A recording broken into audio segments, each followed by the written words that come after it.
faire. Il ne fera jamais deux mandats. C'est pour ça qu'il n'est pas président depuis 2021. Patrice Talon ne fera jamais deux mandats avant de mourir sur la terre. Il a un seul mandat et c'est ça il a fini. Tout le reste là, c'est de l'usurpation. Ça se négocie pas. C'est jusqu'à sa mort. Tout ce qu'il a fait là, c'est 5 ans d'usurpation. Donc pour cela, il faut lui rappeler les principes de la morale et de l'éthique, de la parole donnée. Il faut lui imposer ça. C'est ça une république. Du coup, les Dakwesoussou sont des apatrides. Les Vlavonous, l'argent, ils n'ont pas la notion d'État, la notion de patriote. Ils sont déjà ancrés dans l'endogénéité. Donc, ils n'ont pas les notions préliminaires du patriotisme. Donc, ils ne peuvent pas comprendre ce que nous, on est en train de dire. Du coup, Sénat, 7 ans, tout ça, ça rejoint les mêmes logiques. C'est du banditisme, du gangstérisme au sommet de l'État pour phaser le monde, pour faire peur aux citoyens qui ne sont pas fermes dans leurs bottes. Je dis la vérité, est-ce que la souveraineté béninoise va me donner 400 millions? Donc, les gens font attention, ils sont prudents. On est dans une république où nous avons construit un État déliquescent, un État qui ne protège pas les citoyens. Donc, ça favorise des individus potentats comme Baptiste Talon. Du coup, la logique, il met la Sénat là parce que la Sénat existe dans le monde. C'est vrai que la Sénat, tous les régimes sont en train de faire partie de la Sénat. Plus personne ne parle du Sénat. Donc, dans la logique, il met en place quelque chose qui existe. Vous voyez? Et il s'insère dedans pour pouvoir gouverner. Il va gouverner le président prochain qu'il veut nommer. Il a déjà nommé, c'est Romia Wadaï. Il a déjà nommé. Ce président-là, il sera toujours son président. Romia Wadaï, il ne peut même pas poser un acte. Romia Wadaï, il n'aura même pas le potentiel d'être encore à plusieurs portefeuilles. Il sera juste président dans les bottes de Patrice Talon, dans la maison de Patrice Talon. C'est ça que Patrice Talon, c'est ça son rêve. Donc, dans ce jeu, il fait maintenant de l'ingénierie de rester au pouvoir. Comment lui va faire pour nommer? C'est ça qui n'a pas marché avec Yaïboni. Il s'est vite précipité pour donner des milliards à Yaïboni en 2006, pour injecter des milliards on va dire, l'élection de Yaïboni. Et rapidement, il a vu que Yaïboni est devenu patriote. Il a vu que tout le jeu là, c'est après tout, c'est pour servir le peuple. Et ça lui a fait mal. Chaque pas que Yaïboni faisait en faveur de la population, de la souveraineté, mais Talon n'était pas d'accord. C'est parce que Yaïboni, peut-être je ne suis pas dans le secret des dieux, mais si Yaïboni voulait dévoiler les secrets du pouvoir, il allait nous dire ça. Talon, il est du genre à dire, je t'ai nommé, je ne t'ai pas dit de faire ça. Reste là. Tu as ton salaire, c'est quoi ton problème? Si tu décides de construire un pont, il dit, mais je t'ai nommé, je ne t'ai pas dit de faire un pont. Donc, lui voulait être tranquille dans son coin et gouverner en nommant les autorités. Bonjour, chers amis internautes de Biafrica Web TV et merci pour votre fidélité. Dans la nuit du 14 au 15 novembre 2025, le Bénin s'est doté d'une nouvelle constitution à l'Assemblée nationale. Pour en parler, nous avons 2 observateurs de la vie politique au Bénin. Tout d'abord, Monsieur Alfred Houillon. Bonjour, Monsieur Houillon, et merci d'avoir accepté notre invitation. Bonjour, Monsieur Gilles Dossou. Merci beaucoup pour la témérité dans le combat. Merci Et je dis beaucoup. bonsoir aussi aux internautes. Merci bien. Aussi avec nous, Monsieur Akobi Moutawakil. Bonsoir, Monsieur Akobi. Bonsoir, Monsieur Gilles. Merci beaucoup pour le travail, pour ce que vous faites. Vraiment, hein, ce n'est pas un petit travail. Je n'ai pas eu l'occasion la fois dernière de vous vraiment remercier, vraiment mes sincères remerciements pour ce que vous faites. Que vraiment le Tout-Puissant vous protège, qu'il nous protège nous tous. Merci beaucoup. Donc, je le disais dans mon petit mot introductif, le Bénin a désormais une nouvelle constitution en attendant sa promulgation par Patrice Talon. Donc, à chaud, Monsieur Alfred Mouillon, quelles sont vos impressions par rapport à l'adoption ou au vote de cette nouvelle constitution? Merci beaucoup, monsieur le journaliste. C'est Et ça s'inscrit dans la même logique. Normalement, c'est difficile de répondre à la question parce que si on ne fait pas attention, on risque de valider Patrice Talon. Il faut rappeler les principes basiques de la démocratie. C'est que Patrice Talon est illégal, il n'a pas le pouvoir, il est en train d'usurper le pouvoir exécutif depuis 2021, il n'est pas régulièrement élu conformément aux lois de la République et il ne faut pas avoir de la gêne à lui répéter ça. Il s'agit d'une personne illégale, d'un véritable problème qu'on n'a pas pu résoudre à cause de notre difficulté à nous organiser. Bon, donc, dans la suite logique de cette inorganisation, de ce désordre que Patrice Talon, Athanas Guillaume incarne, et c'est normal qu'on s'attende à tout. Et chaque fois, si on ne fait pas attention, on risque de valider les méfaits de Patrice Talon en prenant au volet ces actes qui sont en réalité des actes qui sont contre toute une nation, que ce soit quel qu'en soit le système qu'on adopte, que ce soit démocratie, dictature ou pas, Patrice Talon n'est pas dans la légalité. Parce que même la dictature a besoin de la légalité. Pour être dictateur, il faut une forme d'accession au pouvoir.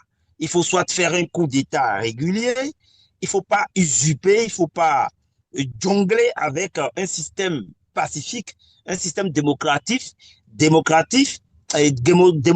moins, et retourner sa veste. Non, ça c'est un acte de poltron, c'est un véritable, un petit maléfique, c'est une personne insensée qui n'est pas vraiment, qui ne connaît pas les valeurs de l'autorité. Et si Patrice Talon avait fait un coup d'État sanglant, ou bien s'il avait pu mener une action pour venir au pouvoir d'une manière particulière, on va lui conférer le titre de dictateur. De plus, on remarque qu'il ne fait rien, il n'est pas un dictateur, c'est juste un monsieur qui navigue dans les eaux troubles. Un dictateur, c'est quelqu'un qui construit en un temps record la nation, qui met le peuple au travail, qui rompt avec les paradigmes. Il n'a rompu avec aucun paradigme. Il est là et puis profite de l'État. Il est un hyper parasite du trésor public et il en profite. Il ne sait pas là où il aller. Il n'a nulle part où aller. Il n'a pas de ressources à part le trésor public du pays. Donc, il est condamné à mourir dans le trésor public. Tant qu'on va le laisser, tant qu'on ne va pas s'organiser pour le défaire avant qu'il ne soit tard, il va continuer à poser des actes parce qu'il a le temps, il n'a pas de travail, il n'y a pas de cas de charge. On n'a pas écrit un cas de charge conséquent pour les élites au Bénin. Chacun vient faire ce qu'il veut et s'inscrit quand même dans une certaine dynamique d'éthique à l'époque. Mais aujourd'hui, on a constaté que tout est à l'eau, c'est un laisser-aller. Donc, pour cela, en revenant au sujet, vous avez vu rapidement, il s'est faufilé parce qu'on avait tout le temps dit ici, hein, avec vous, que Patrice Talon, il ne va pas démordre. Ce n'est pas quelqu'un qu'il faut conseiller, ce n'est pas quelqu'un à qui il faut accorder du crédit, parce qu'il faut techniquement, de façon mathématique, il faut analyser la situation. Patrice Talon, c'est qui? Est-ce qu'il a un parcours? Non, c'est un parvenu, c'est un arriviste, c'est un escroc qui a profité du système du fait que les élites n'arrivent pas à construire la nation dans le temps et il a profité des failles et il a vu qu'il n'y a pas une base, c'est-à-dire ceux qui représentaient le pays sur le plan moral sont facilement manipulables avec de l'argent, avec du fétichisme, du vaudou. Donc, il a vu ce gap-là d'absence d'État et il l'utilise à fond et les agère sans frein. Donc, c'est normal que dans ce genre de situation, quelqu'un qui est un accro, qui veut par exemple mimer Dangote, qui est un industriel, et qui a trouvé les ressources, les mêmes ressources que Dangote a en travaillant, lui, il les a trouvées au trésor public. Et c'est facile, ça, il ne produit pas du coton, et bizarrement, il est le bénéficiaire du coton. C'est-à-dire les pauvres produisent du coton, les politiciens remettent le coton là, je ne sais pas si c'est un décret qui encadre ça, à Patrice Talon. Ça n'a pas de logique. Vous voyez, c'est déjà là, ce n'est pas le Sénat qui est le problème. C'est comment Patrice Talon est devenu le monopoliste du coton alors qu'il n'a pas de champ. il ne paye pas de salaire aux cotonniers. Il n'a pas de champ comme ça à l'espace, unité de surface en coton, il n'en a pas. Donc, comment se fait-il? Quel est le lien entre Baptiste Talon et le coton pour que ce soit lui qui soit le monopole du coton? C'est parti de là. Donc, lorsqu'il est adossé à tout ça, aux ressources gratuites, la main tombée du ciel, et il ne s'est plus dedans, il a vu qu'avec ça, il a trouvé la bonne marche de pouvoir financer les politiciens et qui n'ont pas de rêve, qui n'ont pas d'ambition, autre ambition que d'être au poste. Quand il a trouvé la faille, il a vu qu'il ne peut pas se désolidariser du trésor public. Et comment on appelle, le sevré est devenu aussi un problème parce qu'il a eu tout le temps les moyens de profiter de cette faille d'État-là. L'État ne s'est pas fait avancer ses fonctionnaires, l'État ne s'est pas fait le turnover, le renouvellement de la classe dirigeante, des cadres, l'État ne sait pas le faire, l'État ne sait pas grader les gens. On a eu un État un peu déliquescent et vacillant. Donc, il a vu toutes ces failles et il a vu que c'est facile d'avoir de l'argent. Donc, dans ça, c'est quelqu'un qui pense à son avenir. Je vais devenir quoi avec mon train de vie? Je vais devenir quoi? Et quand on fait l'analyse, il faut se poser la question, mais Baptiste Talon est quoi à la base? Il n'est ni licence, ni master, il n'est ni menuisier, ni maçon, ni passionné de quelque chose. Je pensais qu'il était dans l'événementialisme politique et peut-être qu'il était aussi dans les trucs que son fils et sa fille font là, les histoires d'inviter les artistes, les showbiz. Mais parce qu'en même temps, c'est lui, hein, quand vous voyez Africando au Bénin, c'est lui, Koffi Olomide, c'est lui, derrière quoi, les concerts privés. Donc, moi, je pensais qu'il allait évoluer dans un truc pareil, mais il ne sait pas créer un métier. Mais quelqu'un comme ça, comment est-ce qu'on, nous, de notre côté, on peut penser que celui-là peut laisser la présidence et le trésor public? Donc, à partir de là, il est obligé d'échafauder, de trouver des formules. Il a le temps de le faire passer à part des cas de charge. S'il avait des choses à faire, on allait comprendre qu'il allait être occupé, passer la tête occupée, au moins, ça fait le premier palier de la à l'humanité. Donc, du coup, c'est normal qu'il trompe tout le monde. Vous avez vu, rapidement, il a blagué le monde entier pour dire, lui, laisse le pouvoir, personne ne va l'attacher. Mais il sait très bien qu'il ne peut pas laisser le pouvoir. Et il a dit, il avait dit en temps, je quitte le pouvoir, mais je reste dedans.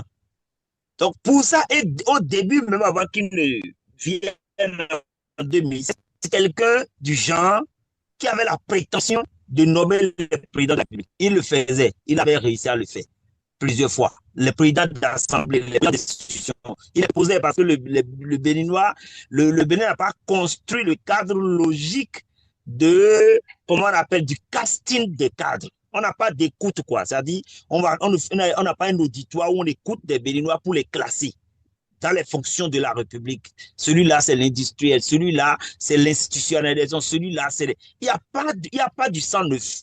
Il n'y a que du trottinement. Donc, dans ce jeu, il fait maintenant de l'ingénierie de rester au pouvoir. Comment lui va faire pour nommer? C'est ça qui n'a pas marché avec Yahya Boni. Il s'est vite précipité pour donner des milliards à Yahya Boni en 2006, pour injecter des milliards on va dire, l'élection de Yahya Boni. Et rapidement, il a vu que Yahya Boni est devenu patriote. Il a vu que tout le jeu là, c'est après tout, c'est pour servir le peuple. Et ça lui a fait mal. Chaque pas que Yahya Boni faisait en faveur de la population, de la souveraineté, mais Talon n'était pas d'accord. C'est parce que Yahya Boni, peut-être je ne suis pas dans les secrets des dieux, mais si Yahya Boni voulait dévoiler les secrets du pouvoir, il allait nous dire ça. Talon, il est du genre à dire, je t'ai nommé, je ne t'ai pas dit de faire ça. Reste là, tu as ton salaire, c'est quoi ton problème? Si tu décides de construire un pont, il dit, mais je t'ai nommé, je ne t'ai pas dit de faire un pont. Donc, lui voulait être tranquille dans son coin et gouverner en nommant les autorités. Il va les nommer et créer des situations folkloriques d'élection pour qu'on fasse quoi au monde entier. Parce que quand on n'est pas validé à l'international, les gens vont vous serrer les coups avec les histoires de fonds monétaires, tout ça là. Avec l'institution, la représentativité du Bénin va avoir un coût. Or, il a besoin de ça pour que les politiciens soient valides afin que lui continue de rayer sur le trésor public du Bénin. Donc, pour ça, il est obligé de faire de l'ingénierie. C'est-à-dire, il dit, je vais jouer le jeu de la démocratie, mais je vais créer des institutions qui vont me permettre d'avoir le pouvoir suprême. Donc lui, il est au suprême, on ne va plus parler de lui. On va parler du président de la République qui sera vu, qui sera dans les voyages, qui serait dans l'exécutif. Et le président de la République aura un supérieur. Et c'est lui. Il sait qu'il est le seul il est le tenant et l'aboutissant. Ceux qu'il a mis dans la Sénat là, ou bien dans son histoire de Sénat là, Sénat, pas notre Sénat là, un SE à aigu, il sait que ces gens-là ne seront pas valides. Parce que c'est des gens d'éthique et de morale. Ils ne jouent pas belote. Du coup, en voulant fuir la musaraigne, ils vont déserter le Sénat. Et le Sénat va être seulement dans les mains du parti Salon. Donc, il a fait cette ingénierie et il n'est pas venu de tout près. Ce n'est pas juste une ingénierie technique ni cartésienne. C'est des choses qui sont montées dans les couvents de fétiche au Bénin.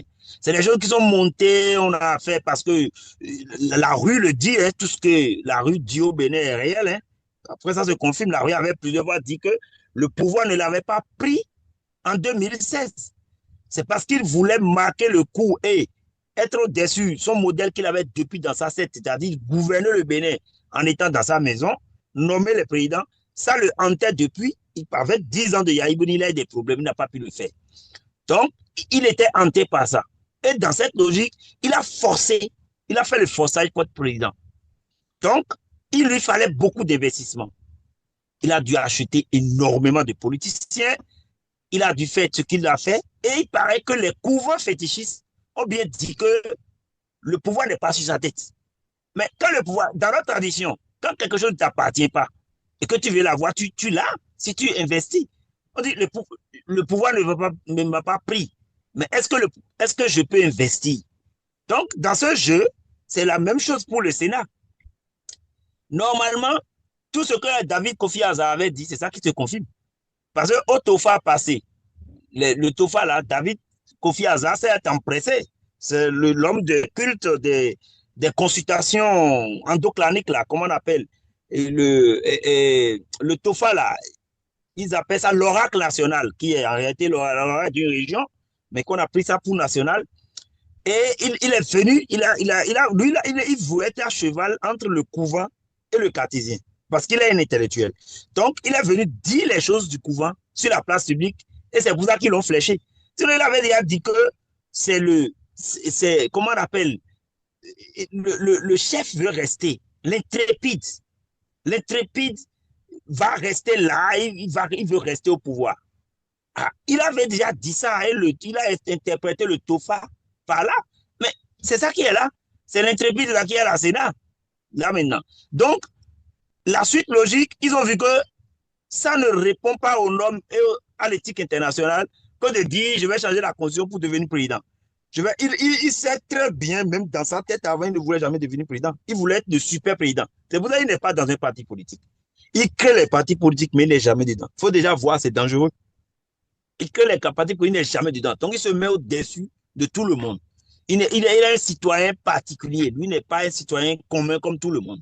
Et de la même manière, ils ont monté tous ces scénarios, puisqu'il a les moyens, la main, les yeux, tous les organes plongés dans le trésor public. Il a accès au trésor public. Il est le seul qui peut faire déplacer des milliards et donner des cash à qui il veut. Il a donné 400 milliards à Envoyé Blanc et à bien d'autres, mais qui l'a poursuivi. Or, personne au Bénin n'est capable de le faire. Donc, vous voyez un peu, c'est un monsieur de la dénorme, qui est un prétentieux qui se prend au-dessus de tout le monde. Au fait, un prétentieux, quoi. Et ça, là, c'est le confort de la tradition qui lui permet de faire ça. Parce qu'il le fait, il met de l'argent pour manipuler d'abord les cadres, il met de l'argent pour manipuler les traditionnalistes, et les vaudounos, ils défendent tout le monde. La preuve, le PRD, je suis sûr que le PRD n'a pas demandé 400 millions en 2015. Mais lui, il a déjà donné 400 millions dans un parti auquel il n'appartenait pas. Donc, dans ce désordre, quand on fait le bilan, les juges n'en parlent pas, hein, on n'a pas de juristes qui font de l'investigation. Ils savent tout, mais ils ne veulent pas en parler parce que l'absence d'État, c'est la mère des mots. Si je dis la vérité, est-ce que les citoyens vont me sauver? Si je dis la vérité, est-ce que la souveraineté béninoise va me donner 400 millions? Donc, les gens font attention, ils sont prudents. On est dans une république où nous avons construit un État déliquescent, un État qui ne protège pas les citoyens. Donc, ça favorise des individus potentats comme Baptiste Talon.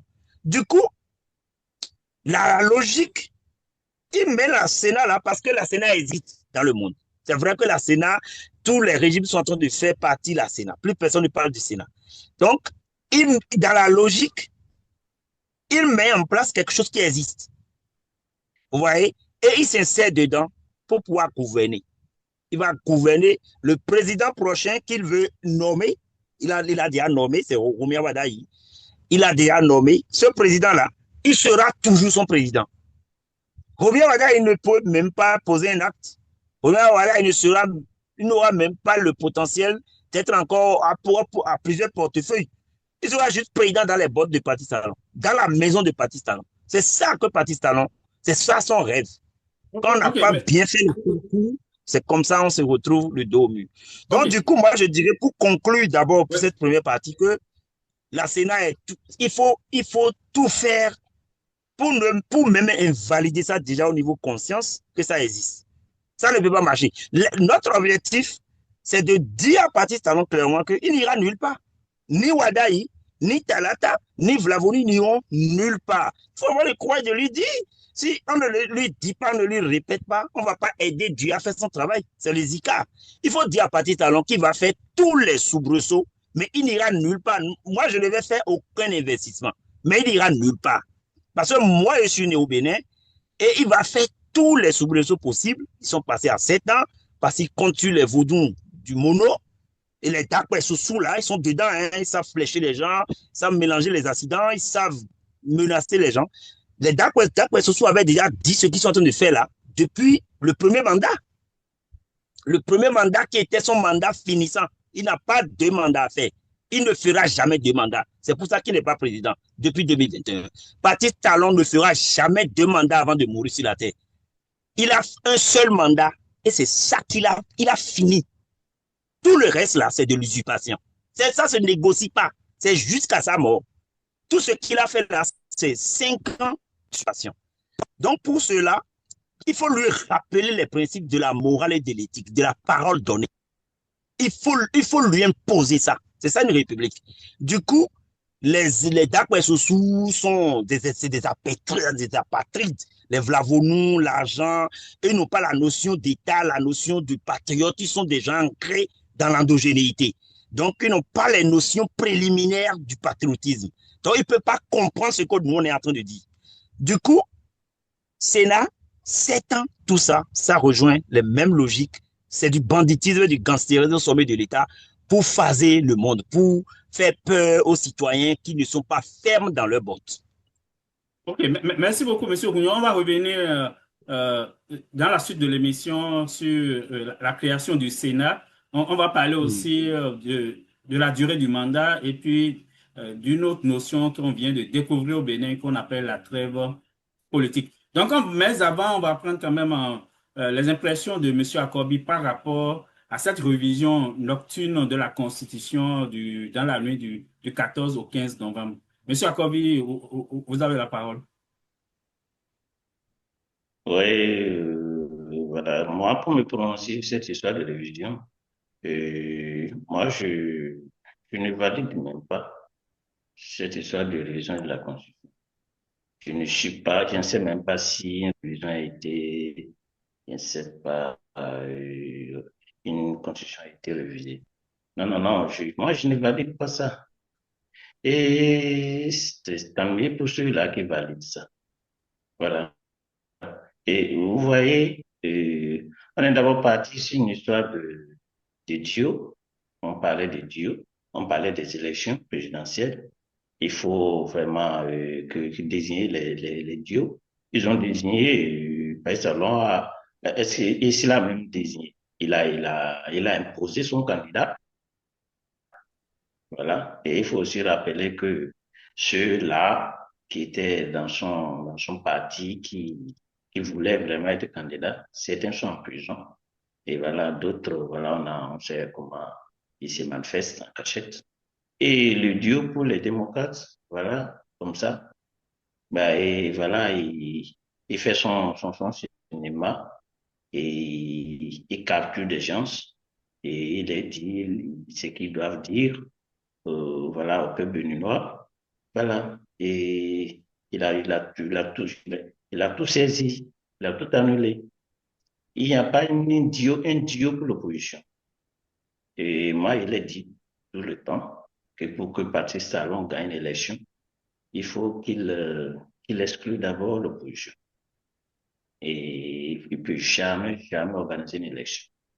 Donc, vous voyez, il exclut l'opposition et c'est de son parle, il va et il dit vraiment il faut une rencontre. Il appelle Yahi. On a dit, il ne faut pas que Yahi aille le rencontrer. Lui-même, il dit non, qu'il va aller l'écouter. Tu veux écouter qui? Tu veux écouter qui?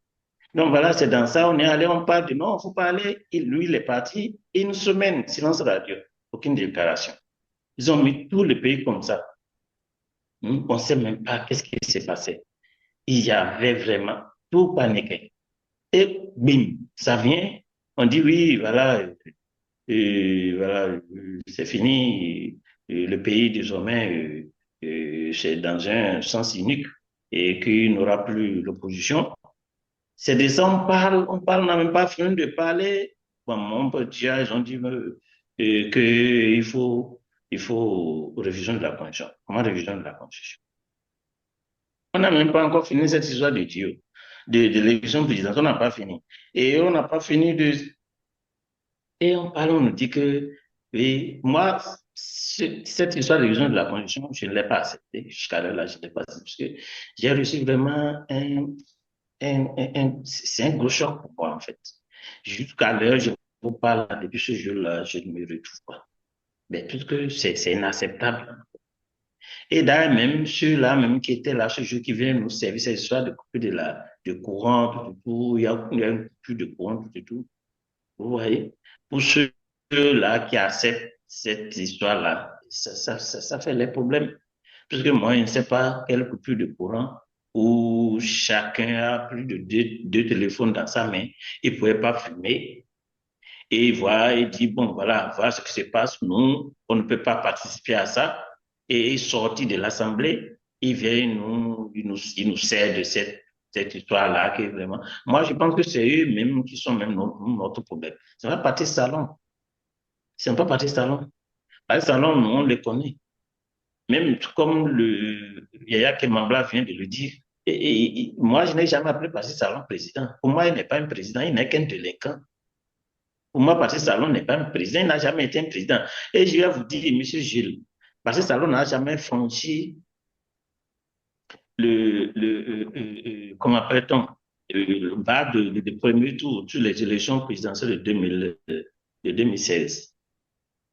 Patrice Talon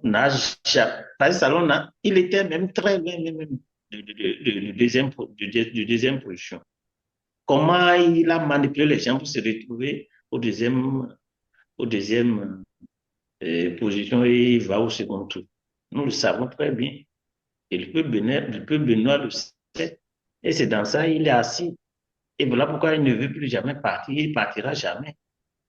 Et donc, pour parler de la révision de la Constitution, M. Gilles, pour moi, il n'y a pas eu une révision de la Constitution. Même les LD l'ont dit qu'il n'y a pas eu une révision de la Constitution. Puisque eux, il n'y a pas une trahison entre les 22. Et alors, comment nous allons parler de révision de la Constitution?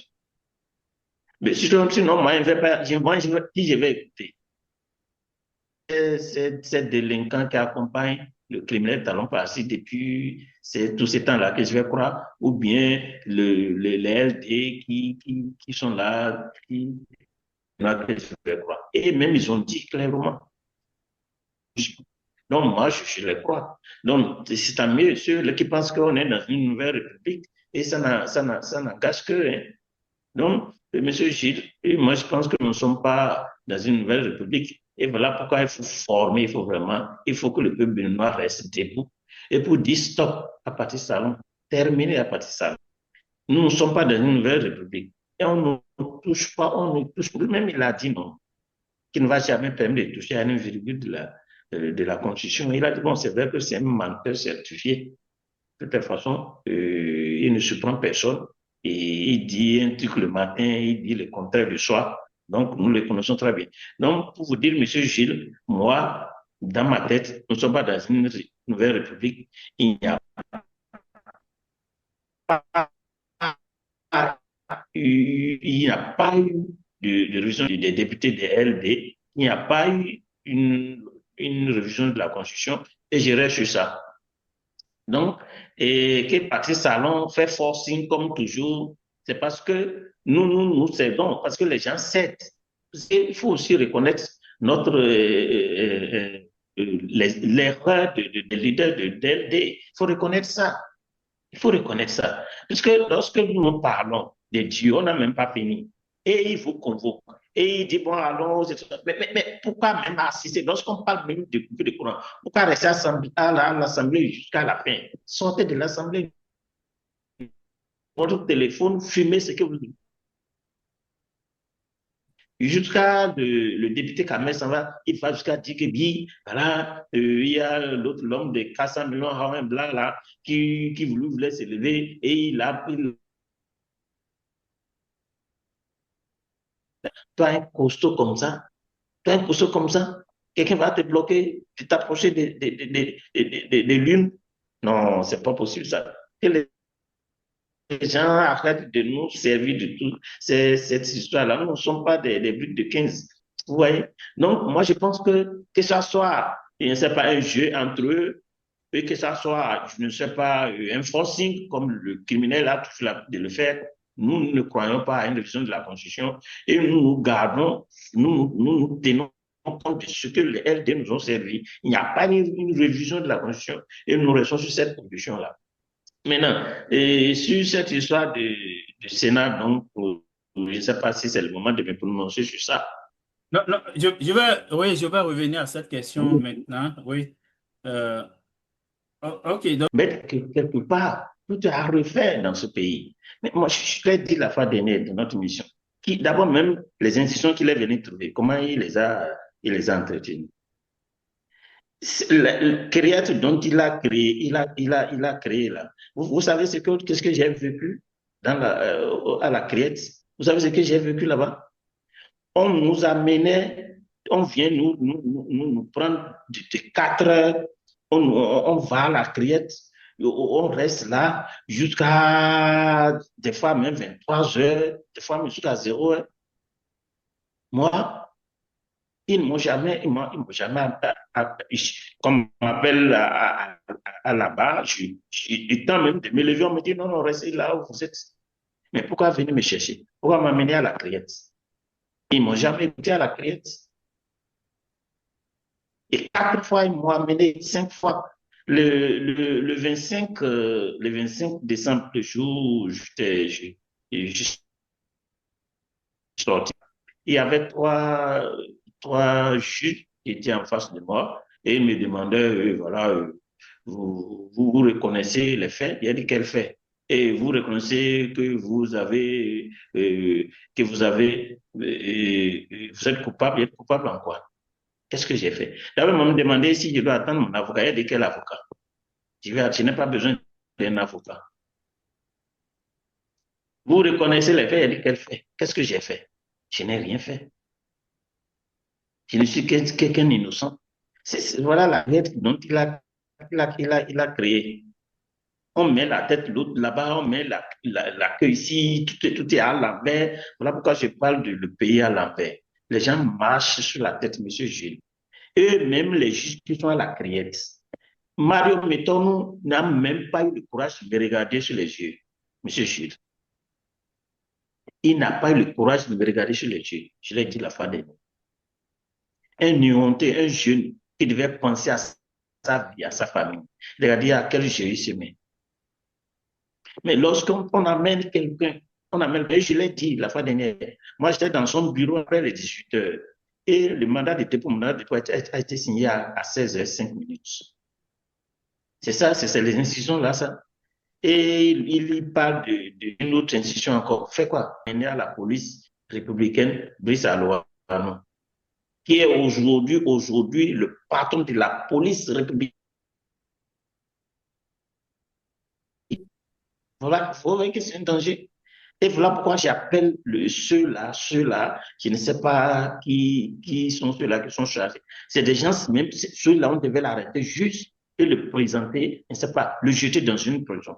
Il faut purement l'arrêter. Sinon, il est là juste pour tuer, pour emprisonner. C'est tout ce qu'il est là. C'est pour ça qu'on l'a amené là, parce qu'il a tellement servi, il a tellement tué. Quand il était à la BEF, chef de la BEF, il a tellement tué. Et maintenant, on l'amène maintenant à la tête de la police républicaine pour tuer plus, pour emprisonner plus. Et il ne faut pas encore dire notre institution. Pour servir quoi? Le mal. Pour servir le mal.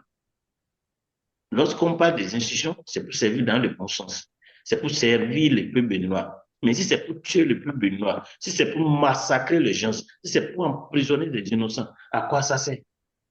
Donc, moi, je ne suis pas dans cette histoire de Sénat. Donc, moi, je pense il faut que les gens viennent, qu'on réfléchisse ensemble et qu'on trouve une porte de sortie pour arrêter Patrice Talon. Sinon, là, il est en train de conduire le pays. Vous voyez là où on est aujourd'hui, on parle de mandat de 7 ans. Au moment où les gens sont allés, ils ont dit que non, ce n'est pas bon. Ils sont revenus en arrière. Le Sénégal aujourd'hui a diminué. De 7 ans, ils sont venus à 5 ans. Et nous, on s'en va à 7 ans. Et on doit l'accompagner. Il faut accompagner le criminel dans ce sens-là. Donc, je pense que M. Gilles, et on va vraiment trouver des moyens. Il faut que nous trouvions des moyens. Appelons le chien, appelons le chat, parce que ça veut un criminel, c'est un délinquant. Il n'a rien à foutre à la tête de là où il est autonome. Voilà pourquoi Dieu merci que le soutien du ministre Azanaï est là, Yaya Kimambla est là, que nous allons parler de ça aussi après.